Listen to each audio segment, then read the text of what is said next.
এখনো অনেকেরই অনেক ধরনের প্রশ্ন এই লতানো গোলাপ নিয়ে যে আমরা অথেন্টিকটাই সেল করছি কিনা বা এটা আসলে লতানো গোলাপ কিনা, যেহেতু এটা দেশের বাইরে পাওয়া যায় এটা আমাদের দেশে হবে কিনা। তো মূলত এই কারণেই এই ভিডিওটা শেয়ার করা। এটা কিন্তু আমাদের একটা কাস্টমার রিভিউ ছিল। কাস্টমার রিভিউয়ের ভিডিওটাই আমরা আপনাদেরকে শেয়ার করছি। তো আমরা কিন্তু 2022 সাল থেকেই এই লতানো গোলাপটা সেল করছি।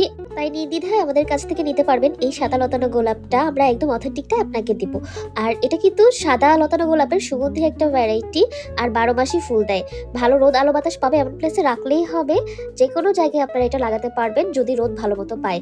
এটা বারান্দা বা ছাদে বা ডিরেক্ট মাটিতেও লাগাতে পারবেন। শুধু ইনশিওর করতে হবে ভালো রোদ আলো বাতাস যেন এটা পেয়ে যায়। আর তাহলেই কিন্তু এটা আপনাকে সারা বছর অনেক অনেক ফুল দিবে। আর লতানো গোলাপের বৈশিষ্ট্য হচ্ছে এটার প্রত্যেকটা ডালের পাতায় কিন্তু 7 পাতা হবে। সুতরাং এটা 7 পাতার ডাল থেকেও কলি হবে এবং ফুল হবে। এটা কিন্তু ভুলেও কেটে ফেলা যাবে না। অনেক বাগানিরাই অন্যান্য গোলাপের মতো 7 পাতার ডালকে এলা ডাল ভেবে এই লতানো গোলাপের ডালগুলো কিন্তু কেটে ফেলে দেন। এটা কিন্তু ফেলা যাবে না। আর এই যে আমরা যেই ভাইয়ার কাছ থেকে এই রিভিউটা পেয়েছি সেটা অ্যাড করে দিয়েছি। এটা কিন্তু 2023 সালের জানুয়ারিতে ভাইয়া নিয়েছিল আর 2023 ডিসেম্বরে ভাইয়া এই রিভিউ দিয়েছিল।